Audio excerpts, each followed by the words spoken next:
Hey guys, welcome back to Seller Sessions on a Sunday. Today is Mindset Sunday, one of my favorite days of the week. Today I have Paul Harvey with me. We're going to have Ash Thompson.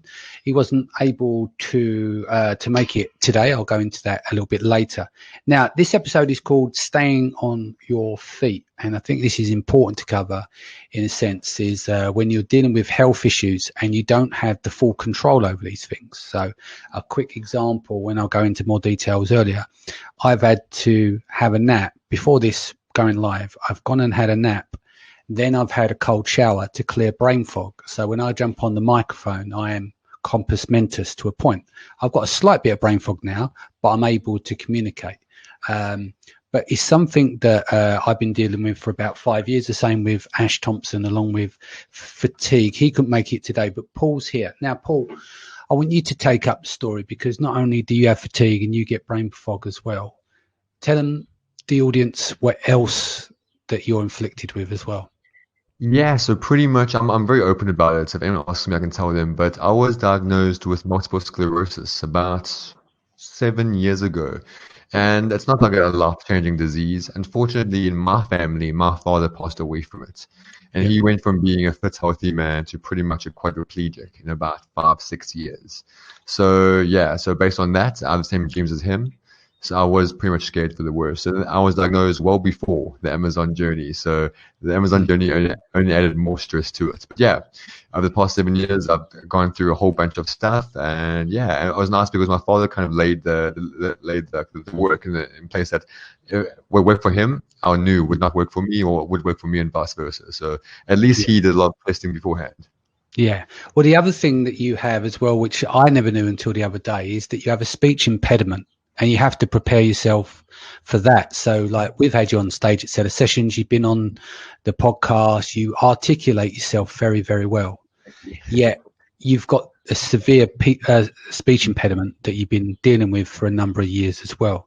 So should we actually tell people what some of the things that you've done? And you've taught me about Wim Hof methods as well.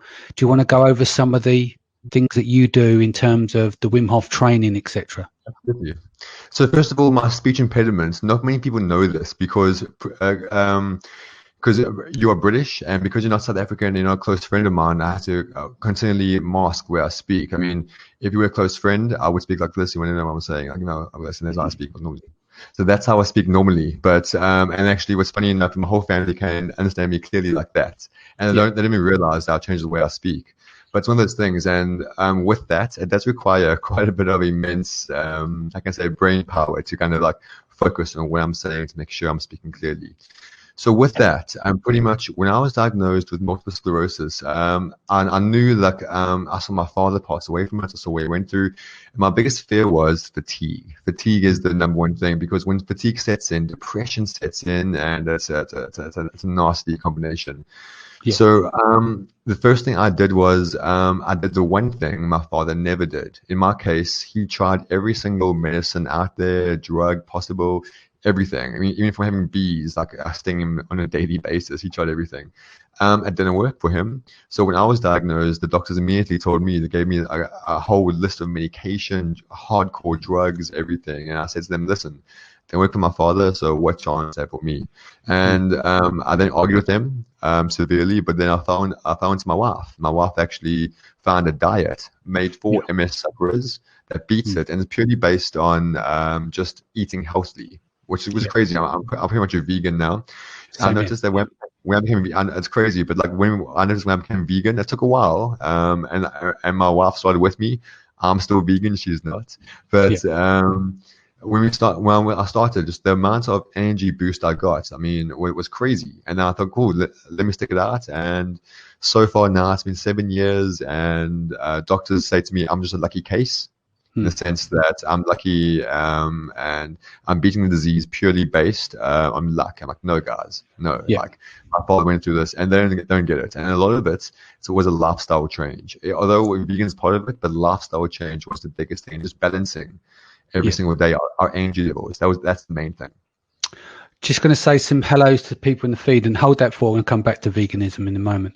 So Jenny Plant says, hello, you two. Good to see you both. Hey, Jen. Hope you're well, sweet pea.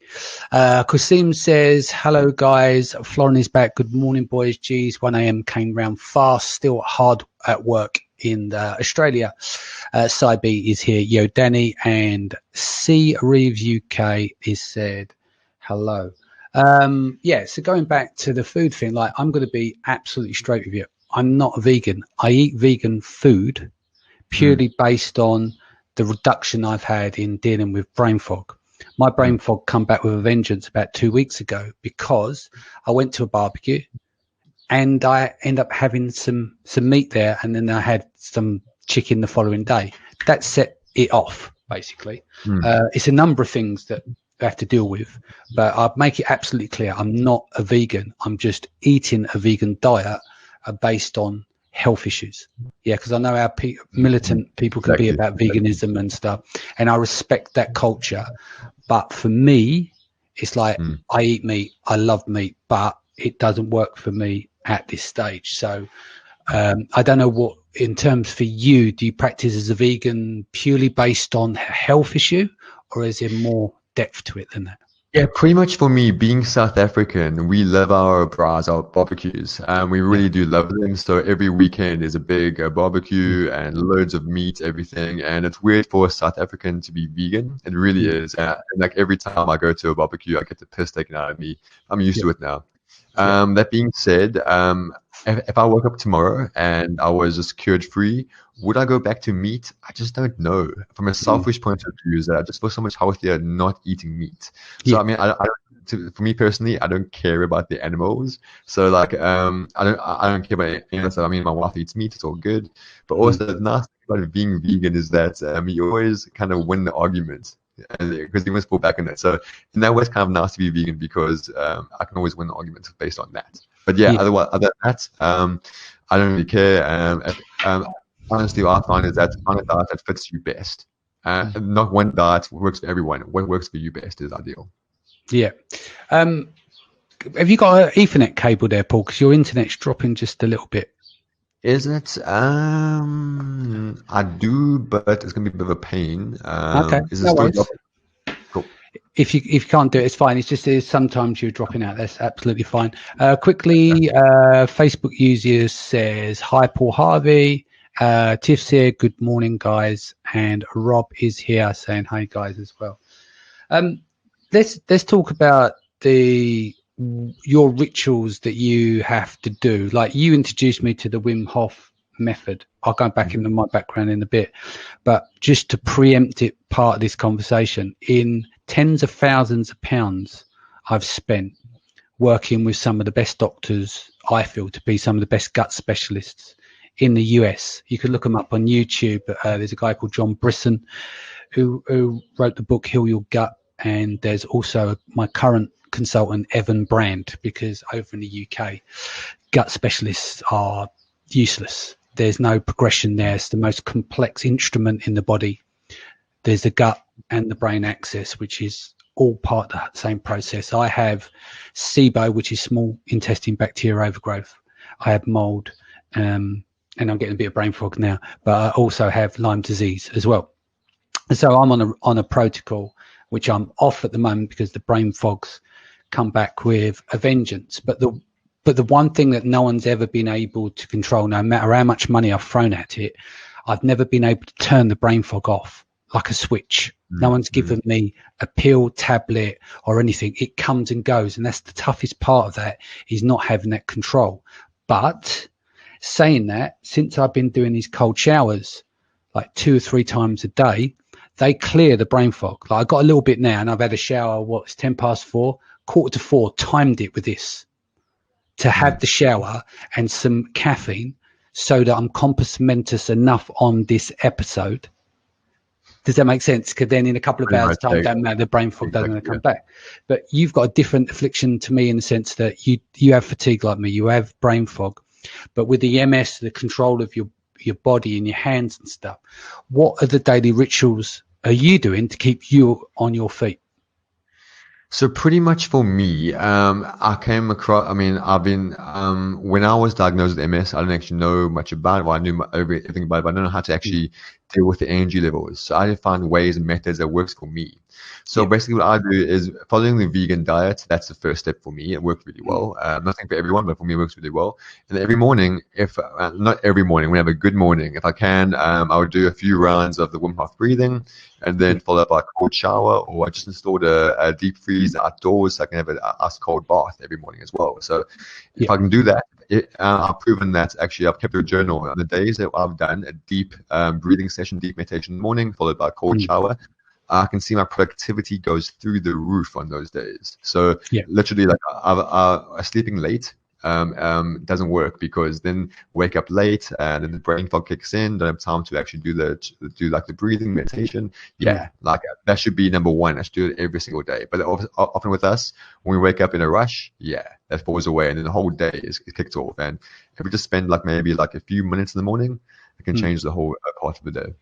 Yeah, I mean, I have a problem with sleep as well. I can't remember the last time I slept more than 6 hours consecutively. 6 hours is great for me.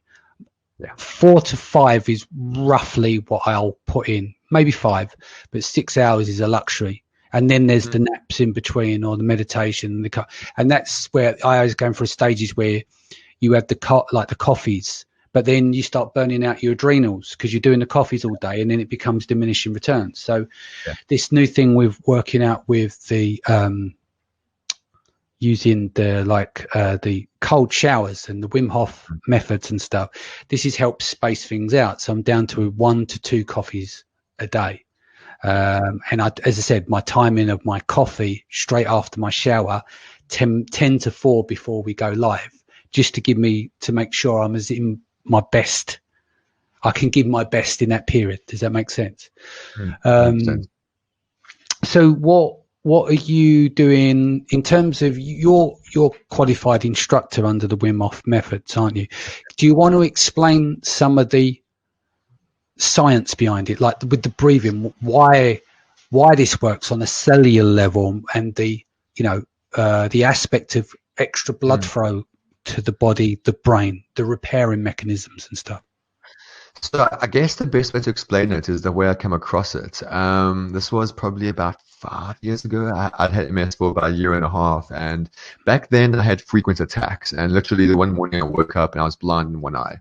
And I mean, it's one of the things, but that blindness would continue for about 2 years. Now I'm 20/20, but when I'm stressed, I can feel my vision going. Yeah. Excuse me. But basically, sorry, but basically is that I went away with the family for like a weekend away in Portugal, like a business retreat, everything. And one of the friends there brought his friend with him, and he just spent a week with Wim Hof in Amsterdam. And then he said, guys, like tomorrow morning, I'm gonna go through a breathing method. Who's keen? I was like, oh, what have I got to lose? So I went to it. I did the breathing method, the whole like he explained everything. Sorry.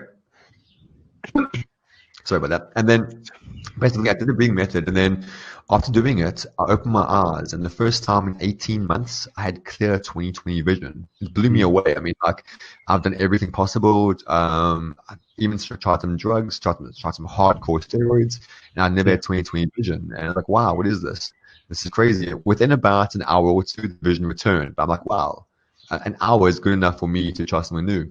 Yeah. And basically, the way it works was what blew my mind was that from that moment going forward, I thought I'm going to commit myself to this. And a year and a half, like 2 years later, I was on the top of Mount Snesga with Wim Hof and minus 20 degrees and just our shorts. So it was a really cool thing. But like what really got me hooked was like I asked my friend, why would I see 20/20 vision? And he said basically is that the breathing method allows you to actually control your autonomous immune system. I mean, all the organs we can't control, or we think we can't control, we actually can. We do have some innate ability over those. And by doing the breathing method, I actually activated some of the feelings in my body that gave me back my vision, which is pretty cool. So that going forward, it works really well. But basically, when you start doing the breathing method, anyone does it, first time you do it, you'll feel crazy, like pins and needles in your fingers, in your toes, everything. And that's because it's the first time your body is actually properly oxygenating every single cell. Because all you're doing is overloading the body with O2. That's it. Yep. But how often do we do that? Pretty much never. I mean, I'm pretty much, I'll happily bet 95% listening right now haven't actually flooded their body with O2 in years. And that's what the breathing does. It just floods your cells with O2, and then it builds on that. And yeah, I mean, for example, Danny, do me a favor. Do as many push-ups as you can, and then afterwards do the breathing method, and then on the last breathing method, hold your breath and crank out push-ups, and you'll do about 30 to 40% more on holding your breath than you could on your best until you fail. Yeah, I'm not, because of the fatigue, I've not been great with the press-ups. I do the breathing and then into the press-ups. I do 3 or 4 rounds. So it's normally the 40 deep breaths. So if you go onto YouTube, you can just look for the Wim Hof method, save that. It's free, basically. It's a Wim Hof channel. You do 40 breaths, right? Then you go in and hold for as long as you possibly can. Some people can do it from a minute to 2 minutes, some people longer. Then you go into the 15 seconds and it resets. It goes round again, doesn't it?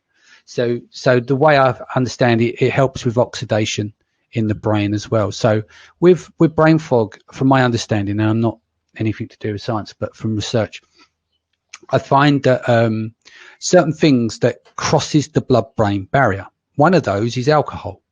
So like you could have brain fog, but if you have a couple of beers, you'll find the brain fog's gone but that's diminishing returns. Yeah. But it's the same with the oxidation of the breathing as well. If you do the cold showers and it creates your body, goes into that form of shock, fight and flight, crosses the blood-brain barrier, pushes aside from a non-science point of view to deal with the brain fog for a period of time. But obviously if you've still got issues like gut issues and you've got to think about how the brain and the gut is connected together, then you're still going to have these related problems because it's what you're putting into your body. So is there, with the MS side of things, what bodily functions do you get reduced by? Does it mean that you can't, like a rheumatism, like within your hands and stuff? I mean, every MS sufferer is unique. And for me, when my symptoms flare, and again, is that my symptoms flare when I'm stressed. So as a good sign to say, wait a minute, I'm stressed, calm down. And then actually I force myself to just do nothing and just play video games. It sounds ridiculous, but it's more effective doing that than actually trying to get work done. Yeah. So with me, when I'm the main thing for me is just fatigue. If I am stressed out, I'll wake up and then heavy brain fog, and then start the depression as well. That's the main thing.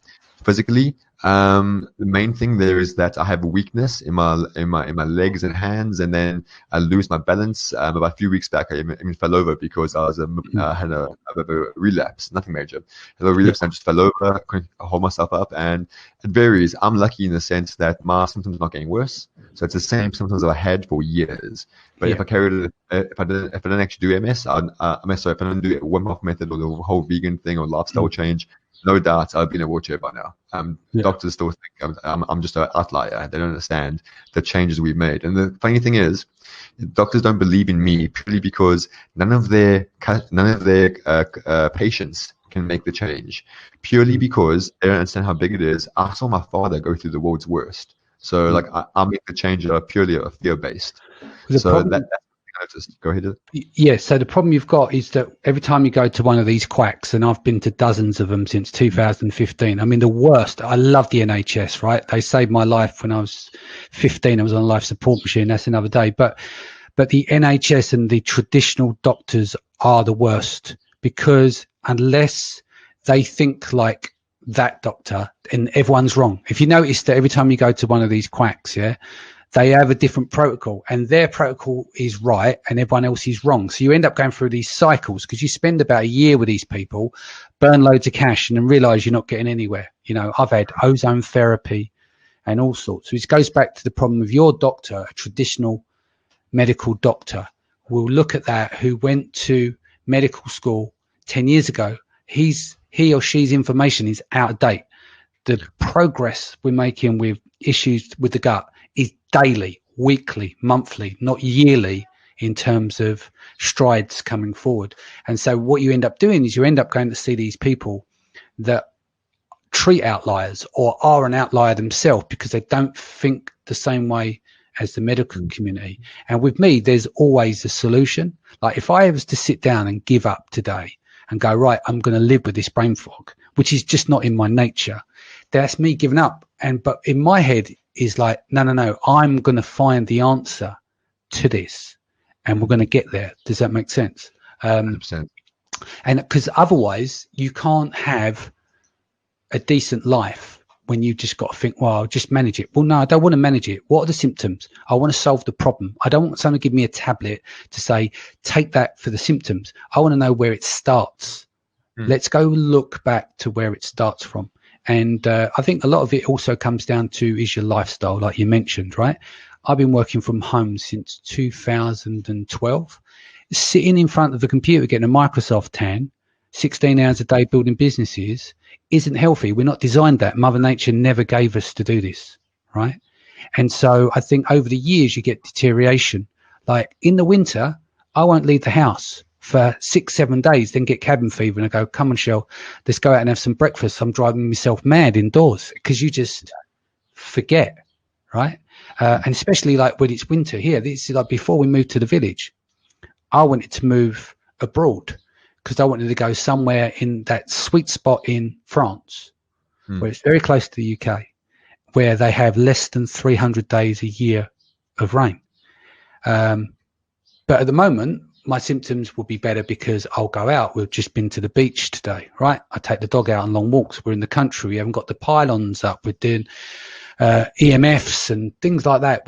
We're doing away with those things, but it still becomes this part of this managing protocol rather than dealing with the actual solution. And one of the things that I was reading about the other day, and the guy's name escapes me, but it really made sense, is in the thing is like you can go to the doctor's treatment, you can go to these quacks, you can get your protocols, but unless you change physically what you're doing and the way you're going about stuff, then you're always going to have it. You're still going to just treat those symptoms. And the same with Wim Hof. It's like, do you remember one of the tests that the doctor's done on him? They inject him with E. coli, I think it was. Coli, yeah.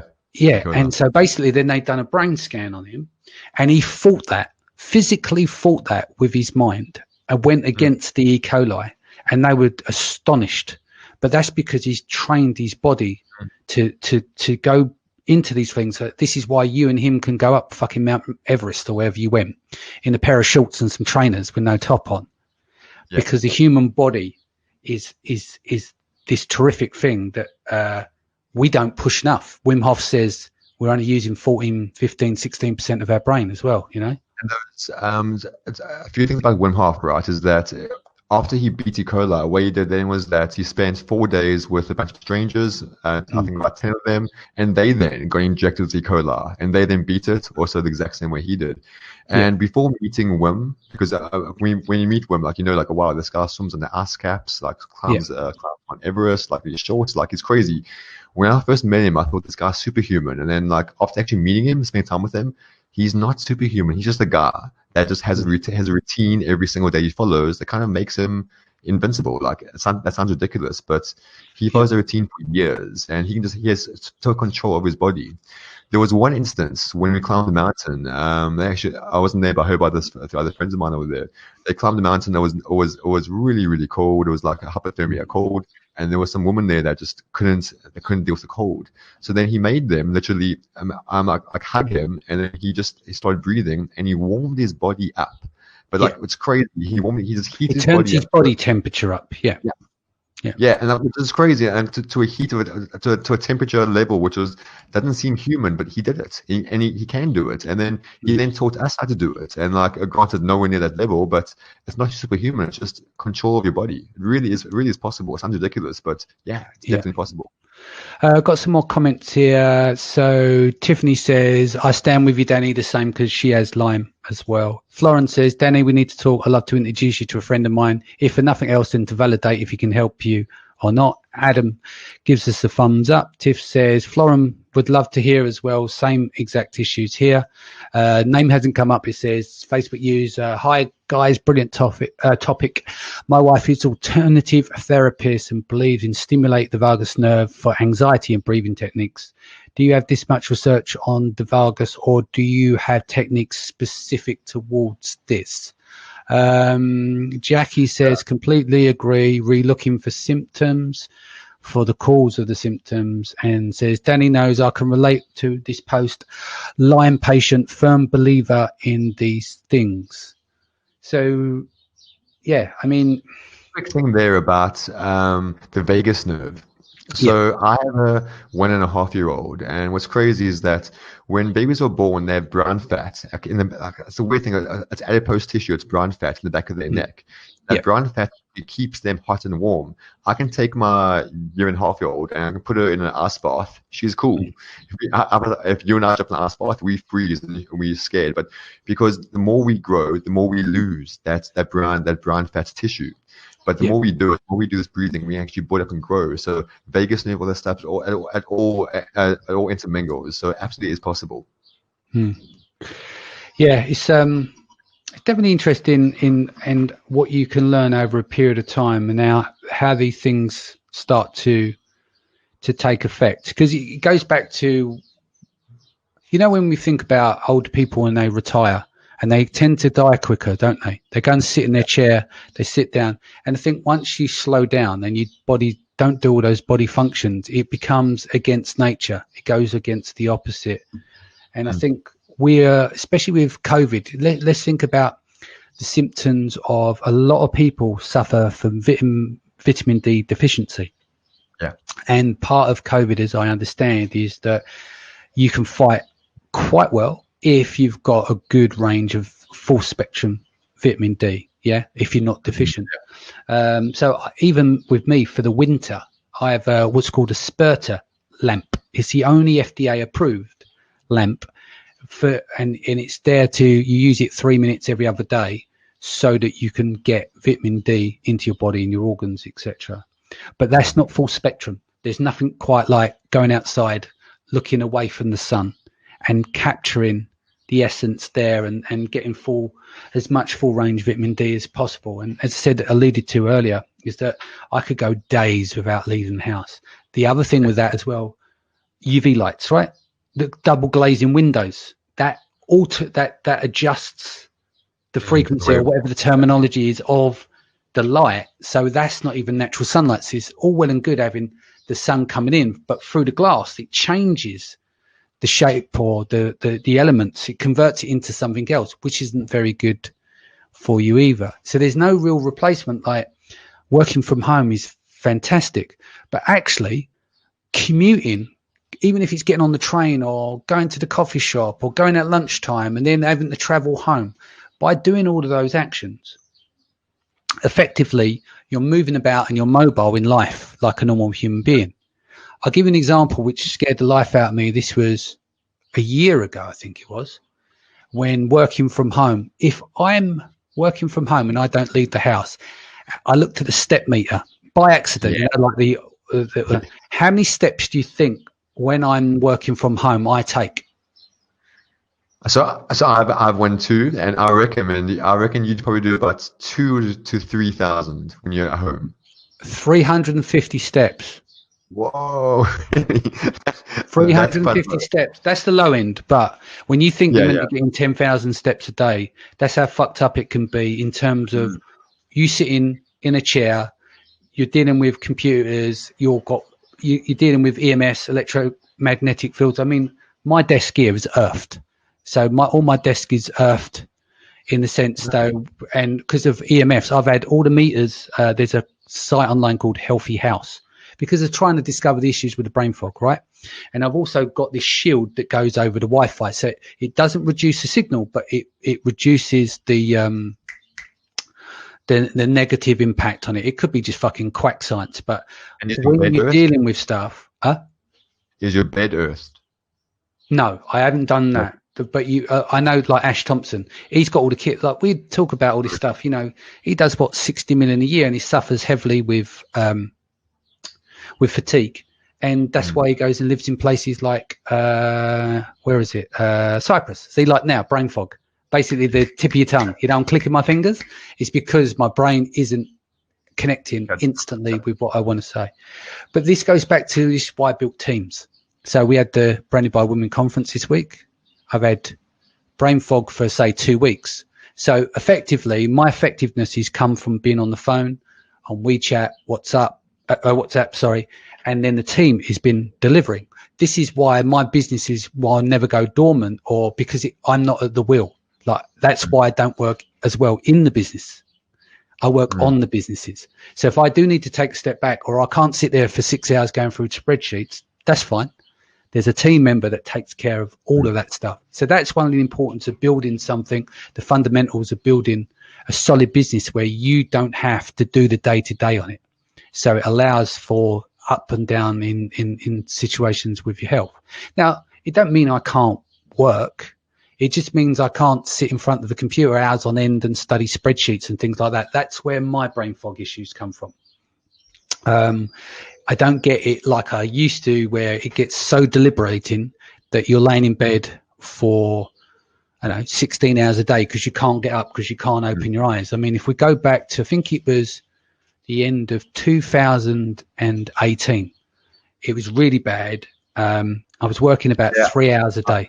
I saw you at the end of 18. I left the UK at the end of 18. Do you remember like Bournemouth and stuff? I was very sick. And so I was working 3 hours a day. And then it was just after my birthday in November. And I had a really bad issue with my stomach. And I had like super pain in my stomach. And I was in, like my belly was on fire. And my wife called the ambulance. And because I threw up and I projectile green everywhere. And it was like, just would not stop. I was violently sick. And then I remember running to the toilet. I was in the toilet, and then I passed out and I smashed my face on the floor and my nose split open at the top. The ambulance come like 3 hours later, and they're going, has he been taking any drugs? And like my wife's on the phone to them, and he's like, has he done this? And like when you can't think. And I just went, just send that fucking ambulance now. And then they delayed the time because I was being rude, obviously. But when you're in so much pain, he's asking all these questions like, no. And then even when the ambulance come, they put me in the ambulance outside and they gave me this anti-sickness jab. And they said, have you been taking any drugs? And I said, no. I said, I've got gut issues. This is part of the problem. So they took me to the hospital, and then I had to have a brain scan because obviously I smashed my face on the floor to make sure I was okay up there. I mean, I know I've got less brain cells anyway. And then 3 or 4 in the morning, I ended up getting myself a cab home. It was fine. Really? Got back and went back to bed. But that's when I decided, I went, right, I don't care if I have to sell my house to raise the money. We're going to get to the bottom of this problem. So that's where it really started to change, where I went and found gut specialists in the US and started working with those, because eventually you say enough's enough. You start to make a stand, because you go through the NHS, you go through a round robin with these places. Years go past. You book in with the NHS to do something, it's 9 months. Even if you go private, it's 3 months. Even at like the beginning of the year, I spent £2,000 with Evan Brand, new tests to get done. The test still took a good month or so to come through. And that was in January the 9th, right? So done the test January 9th. And then it was the end of March, my protocols meant to arrive, which was like £1,000, that first part of the protocol. And then I still paid £350 in customs charges. And what makes me sick about that is because out the margins and the markup on supplements. There's each of these bottles that cost me 40, 50 quid, right? They're probably generating them like they're like £3 or something. Do you know what I mean? And it makes you sick when you know that. And so I started that protocol. So what happened, me going privately, spending £3,400 from January, you're still waiting months before you get it. So years can pass if you don't kind of deal with this stuff. So that's part of the problem when we go back to staying on your feet, is you're literally, part of your life is constant research. So you're all right for a while, then the brain fog kicks in. then you know all the other stuff that hasn't worked. And so you end up researching. So you're doing all these things, but so part of your life is there's a percentage of your time, which is always going to be dedicated. When's the next test being done? What if I read up on this literature? Do you have the same thing as well? So, yeah. With me, that's a bit different because I'm very against drugs for MS. Not that, I mean, in my case, I'm against it because for me, I know it doesn't work. And it's tough because when I was diagnosed and I had one of the top neurologists in London, which he's an awesome guy, a great guy. But what really crushed me was that I went back to him about 2 years after being diagnosed, and he showed me the MRIs where the disease has zero progression. Still some scarring and stuff, but the disease has zero progression, not getting worse. And I was over the moon. I was ecstatic. I said, "This is awesome." And he goes, "Yeah, it's awesome now." And although he didn't even see any of the changes I'd made in terms of diet, health, everything, instant changes. And I said to him, "Listen, I'm not going to take any drugs and type of stuff. I'm not going to." And then he said to me something which crushed me inside. He said to me, "Don't take it for me, take it for your daughters." And that's quite a big thing because my daughters will be third generation MS. MS strictly is hereditary, but it affects women far worse than men. And I have 2 daughters, so like it was a really big thing for me when he said that. It was like don't bring my daughters into that. That's few and far between. But now the chances of them ever being affected are very minimal because they've been raised with my diet. So raising a vegan 5-year-old has its own challenges. I can tell you. I mean, yeah, I can imagine. Every single birthday party is a mission, but yeah, it works. But you're right. The thing you say is that it works for me. Not saying it works for everyone, but we have to find what works for us. I mean, it took me about 3 years to find what works for me. And in your case, you're doing the research and never going to stop. And for me, it never stops. Yeah. And but I think that's part of my nature is that I always, everything I think about, I try and visualize stuff. And people might think you're crackers, but the way I see it is that I caused it, but how do you?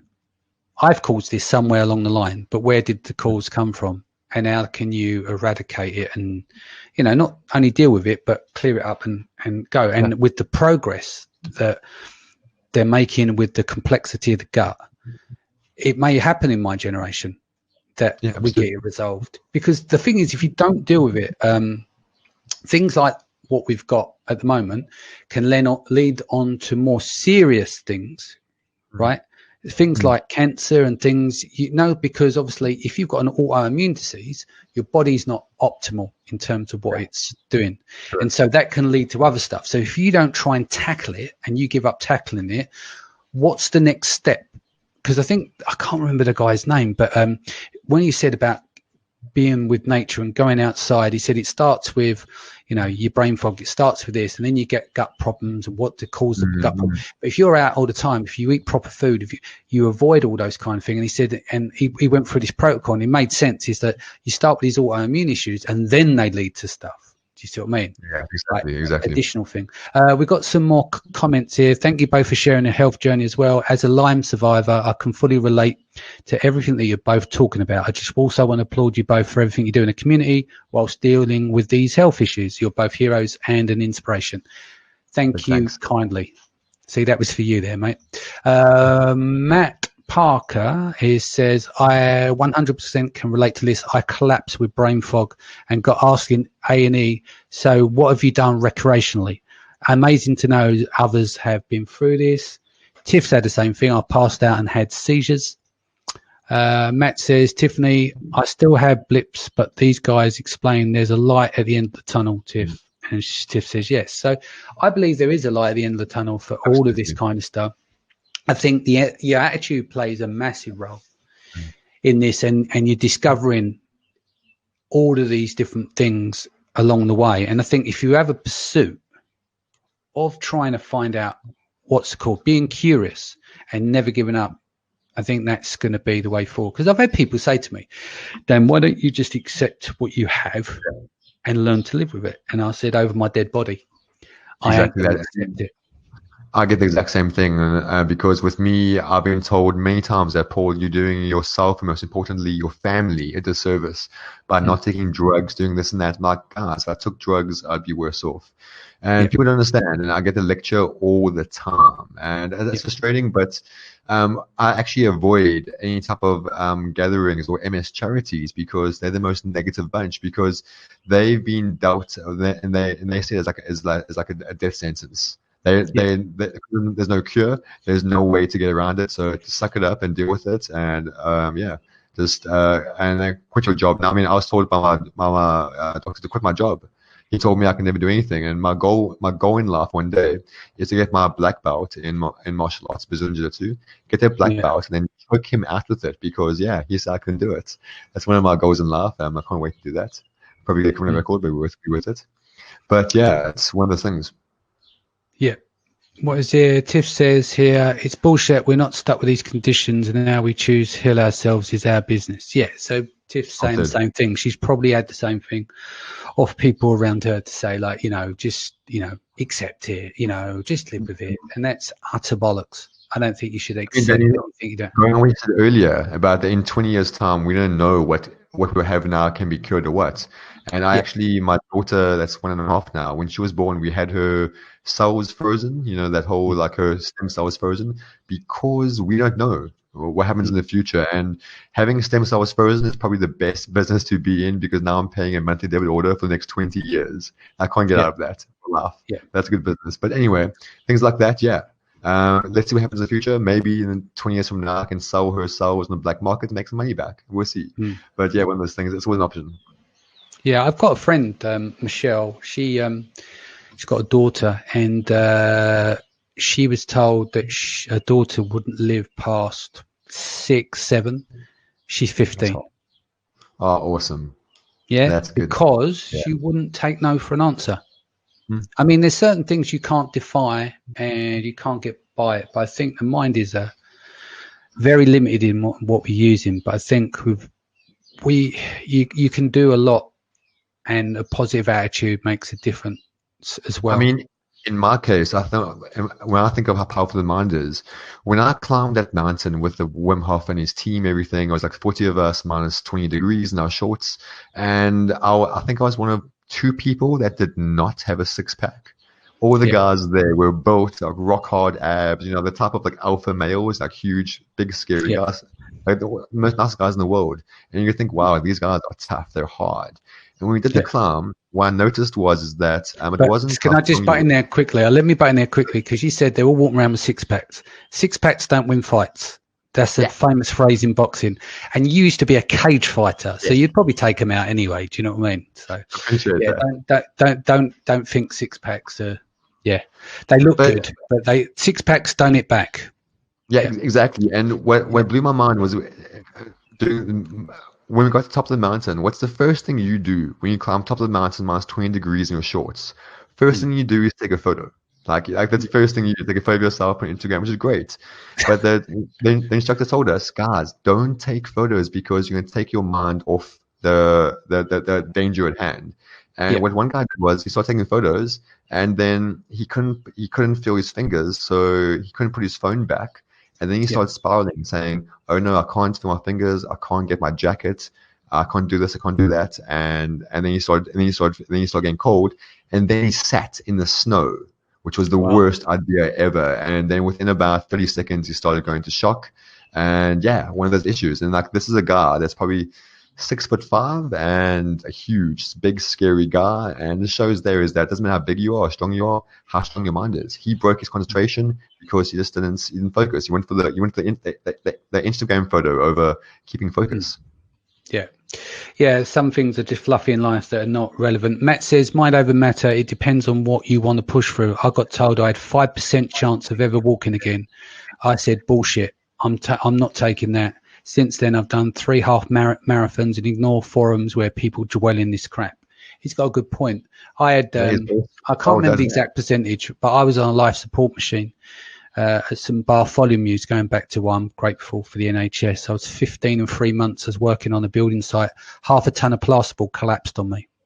So I think I had about 10, 15% chance of living. But at the time, it landed on my body and my organs exploded inside, or some of them did. I had liver laceration, broken diaphragm, broken ankle, and 4 broken ribs.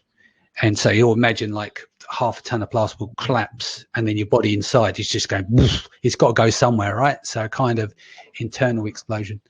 But they said that I'll probably end up having a shorter lifespan. It might go to reason with some of my gut issues, but we're going back, almost 30 years now. And so, yeah, I was in life support for about 3 or 4 days, but you pull through because you just fight it, don't you? Subconsciously, you know, you're not out until you're out. You know, you can be out on your feet, but yeah. So it goes back to that mind over matter thing. And I don't know whether I was compass mentis enough to say I've fought that, but I did have a slim chance of living. I lived, and that was the nucleus of change in my life, of where I was in my life, being around the people I was around in that neighborhood. And anyway, I won't go into graphic detail, but that was why I went into the music industry, because I was like, I just had a chance, you know, got off a life support machine, took a while to recover. And I think that's where my mindset started, is that you can do anything you want and just go for it, because you only get one life, you know.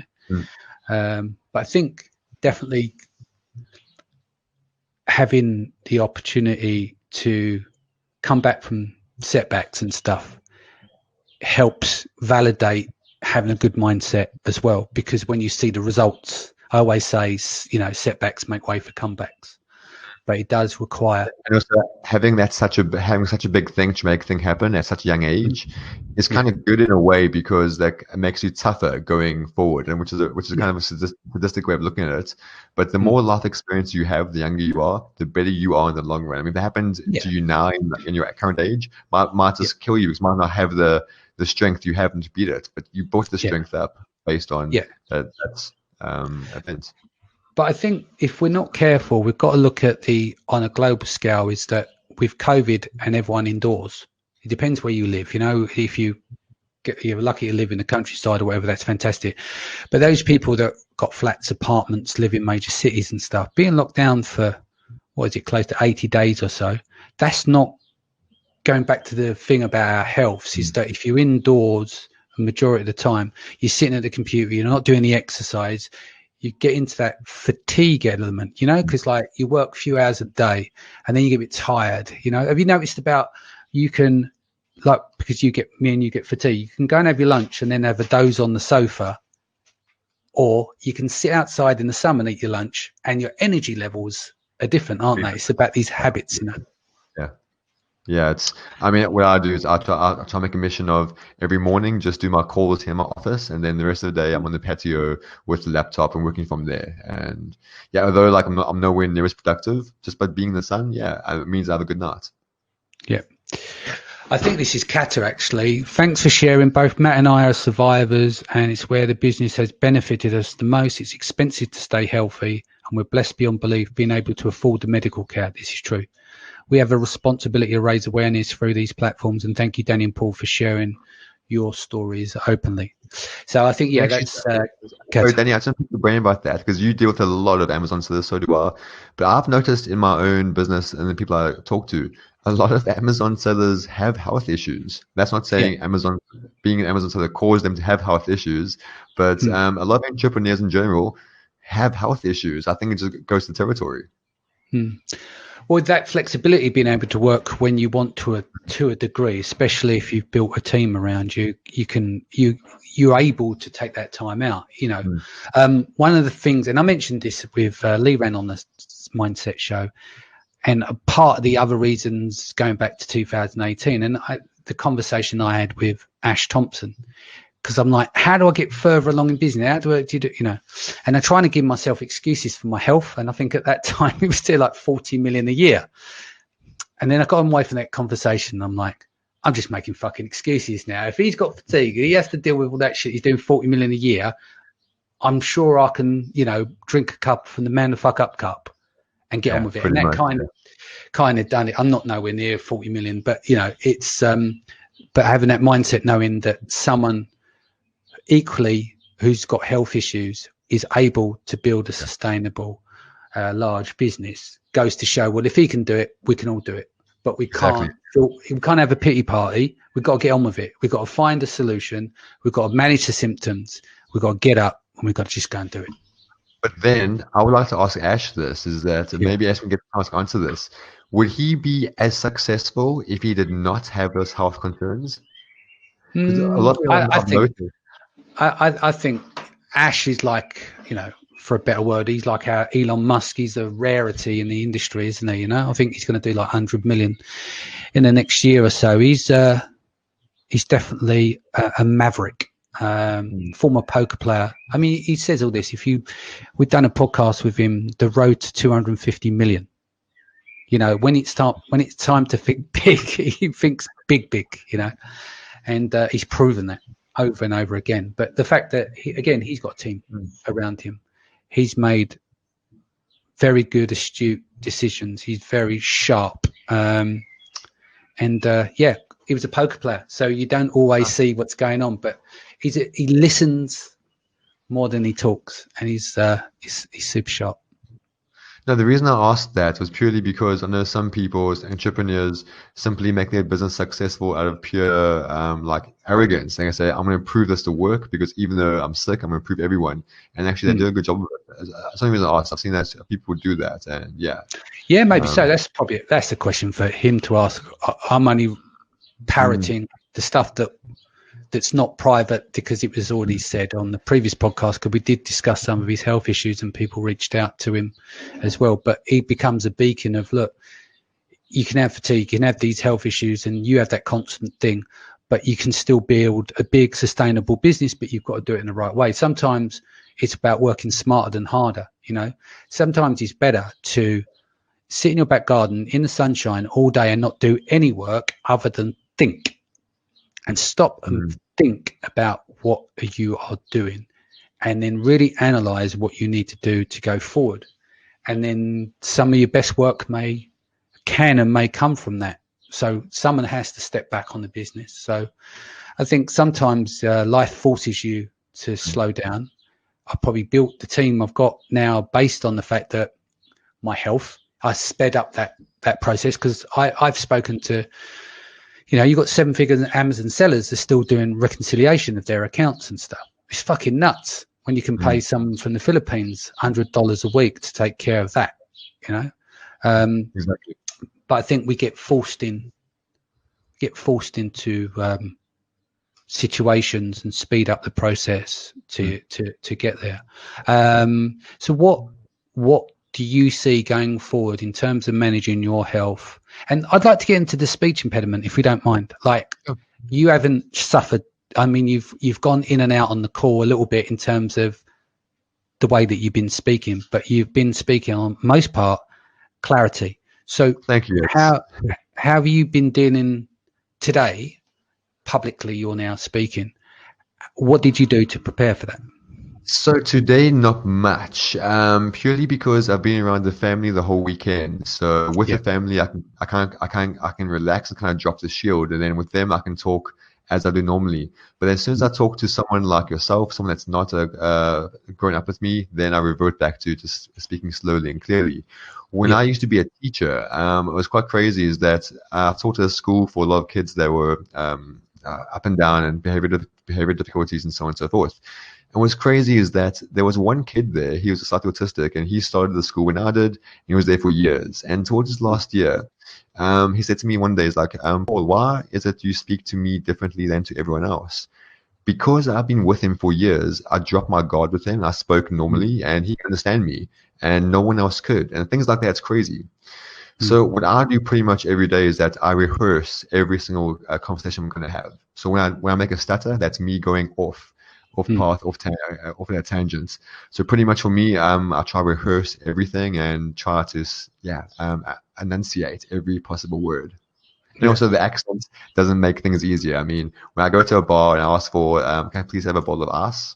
I always get it wrong, and it ends up embarrassing. Yeah. No, that makes sense.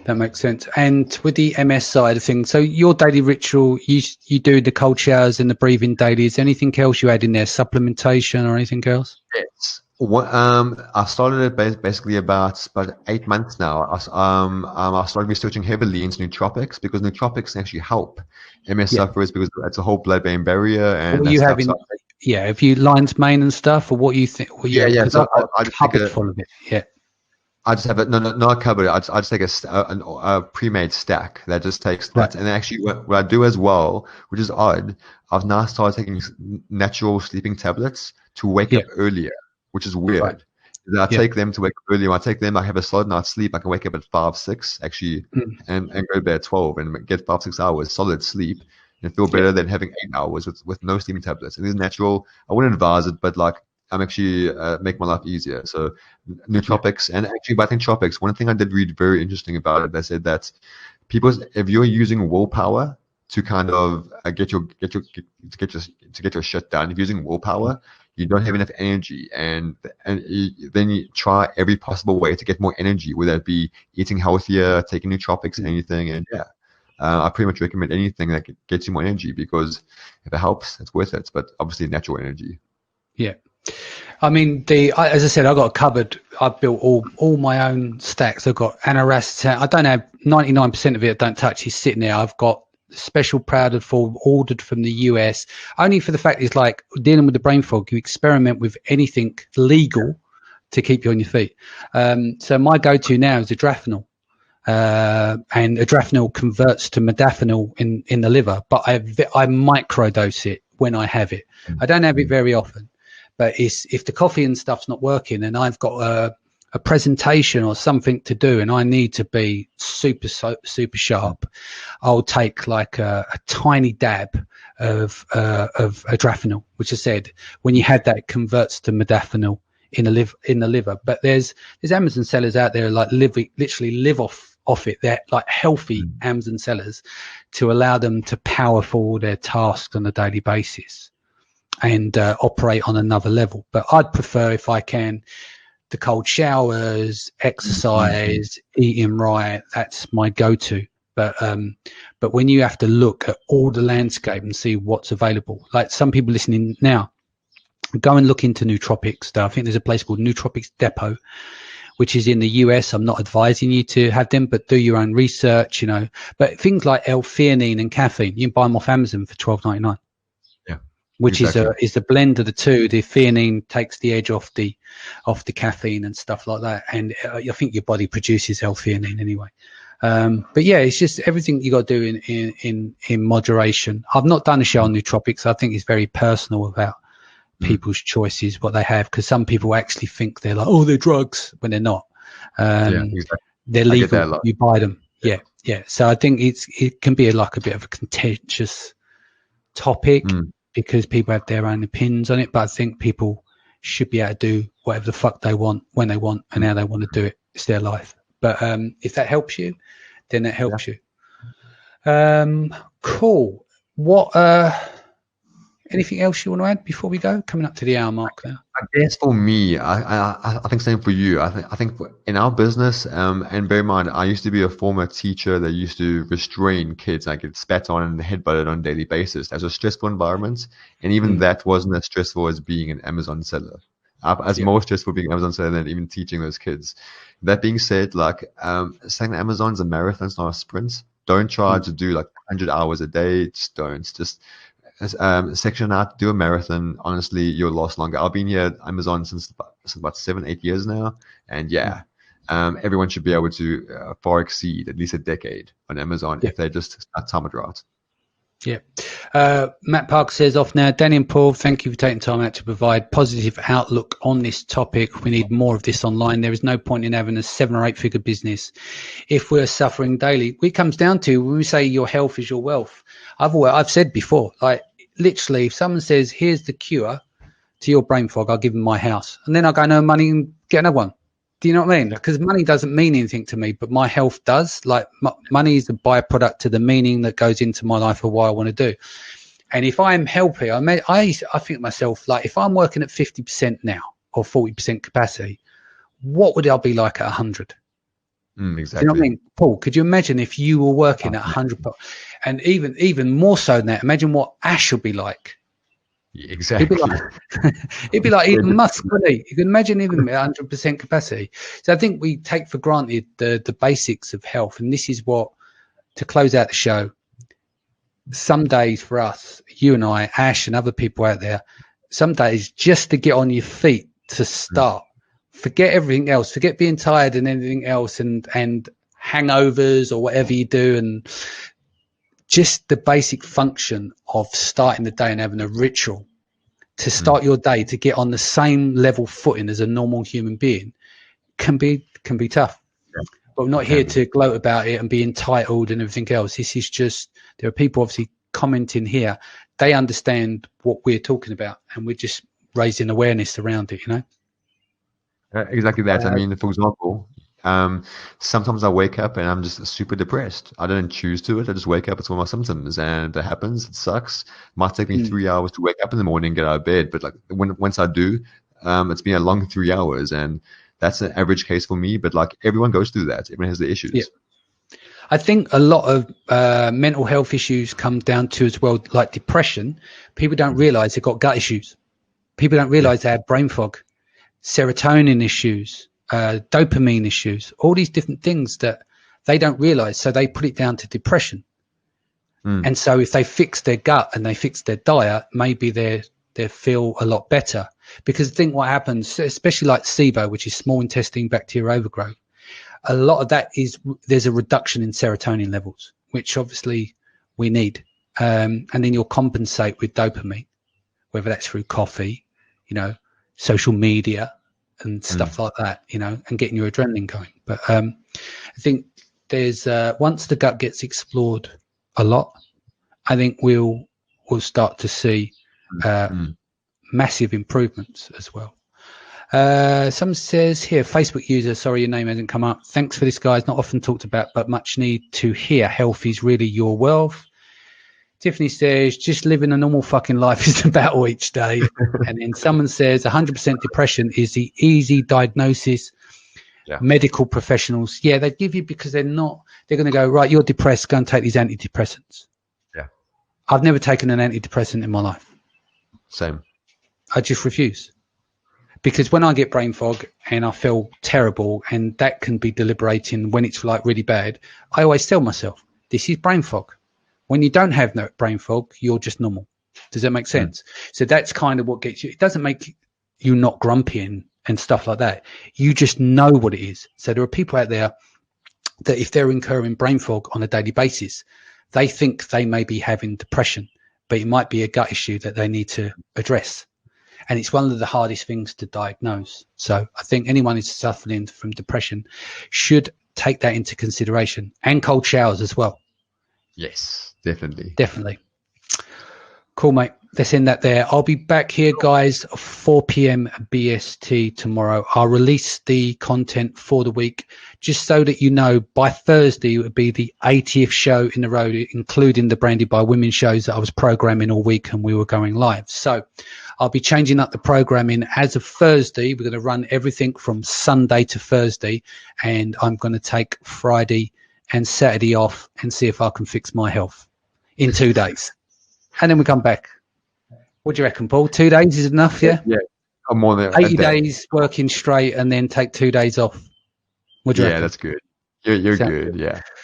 All right, guys, going to love and leave you. Stay home, stay safe. Take care of your family. Much love. I'll see you tomorrow. Take care.